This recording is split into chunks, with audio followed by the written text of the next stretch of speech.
It's the worst November storm we've seen in 6 years. Oh my God. I couldn't stop. It's so slippery in here. The evening commute crippled. I'm so frustrated. Roads shut down. Drivers stranded. How long have you been in the car? 6 hours. Front-wheel drive cars can't get anywhere. Buses colliding. Transit hubs overflowing. Thousands of people just desperate to get home. This has been the worst I've seen it. It's been unreal.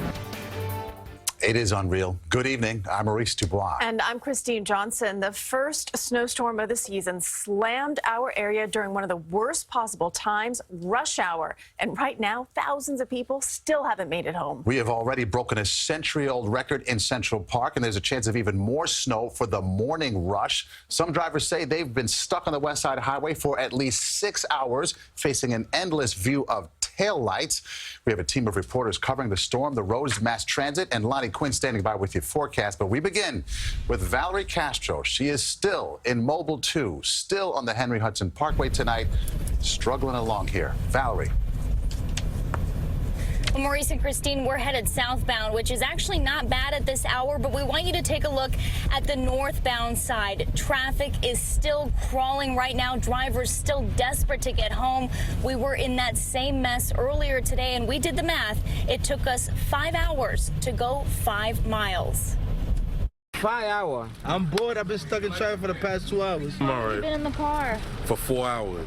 Misery had plenty of company on Manhattan's west side, where drivers found themselves in total gridlock.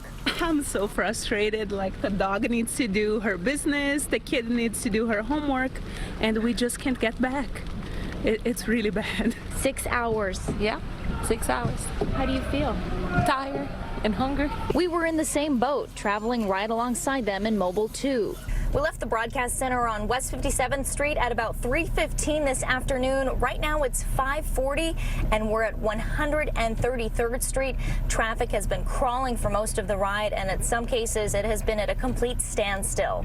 It would take us 5 hours in all to eventually make it to the 158th Street exit. Part of the problem, accidents on the George Washington Bridge. This one was on the eastbound upper level. Several cars and tractor trailers damaged, but no injuries were reported.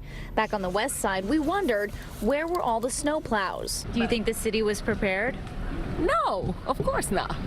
No salt. You know, there were cars being stocked on the road. The sanitation department says the quick change in the forecast, accidents, bridge closures, and downed trees were the root of its problems. We have really struggled to move our equipment around. In an interview on 1010 Wins this evening, Mayor de Blasio had this to say about the city's response. No, the plows were out. They had their salt. That wasn't the problem here. We had a bit, if you'll forgive the phrase, of a perfect storm of the timing, the intensity for a brief period of time, and then really this huge crash on the George Washington Bridge was a big contributing factor here. Really bad combination of events in a very brief time. Drivers just hope the city is better prepared for the next time. What are you going to do when you get home? Eat. I'm starving. And some of those drivers are probably just getting home at this hour. The mayor says sanitation department will have trucks out all night long clearing the roads, so everything will be back to normal in time for the morning commute. Reporting live on the west side from Mobile 2, Valerie Castro, CBS 2 News.